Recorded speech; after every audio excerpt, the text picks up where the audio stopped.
this is something that everyone suffers with. Every one of us goes through it. I think as you develop more and as you kind of grow and as you get older, your doubts will change and some will disappear and you'll get new doubts and all kinds of things, right? So what we need to realize, first of all, is that doubts are a very normal thing. Okay, they're a very normal, natural thing. And in different areas of our lives, we're always going to kind of develop different doubts. The point of this, though, is for you to combat your doubts, right? One of the sources of doubts is actually shaitan, right?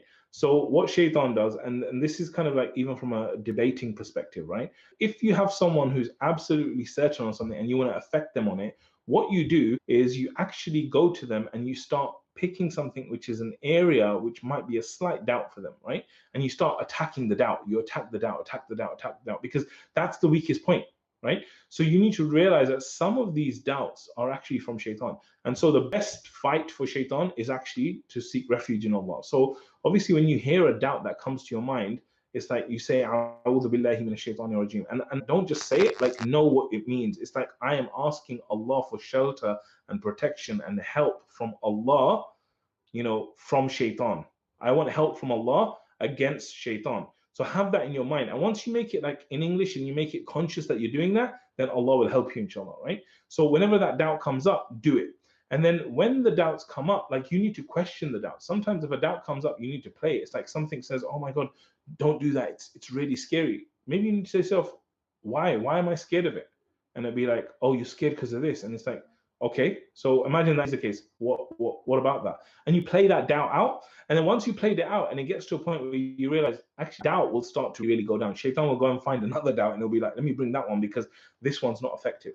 Right? So a lot of this is to do with the way you deal with doubts, the way you think about them.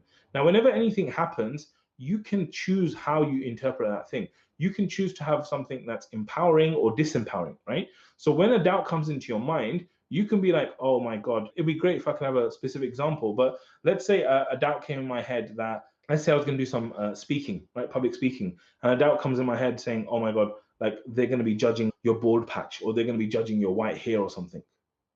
Right? So don't do it. Don't do it.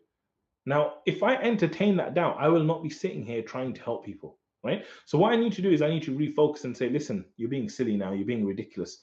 The truth is that if someone's in a real problem and you can help them, they're not going to care that you've got white hair on your beard, right? They're not going to care about it at all.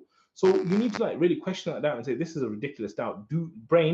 Do not have that doubt again, right? Because this is totally ridiculous. And next time you have it, I won't even entertain it. And it's kind of like you're training your nafs that, look, you're allowed to behave like this and you're not allowed to behave like that.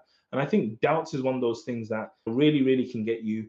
Just make sure that you really kind of hold yourself accountable. You don't let yourself, you be strict with yourself. Don't let yourself talk rubbish to yourself and make sure that you're good to yourself and you're strong to yourself as well, inshallah.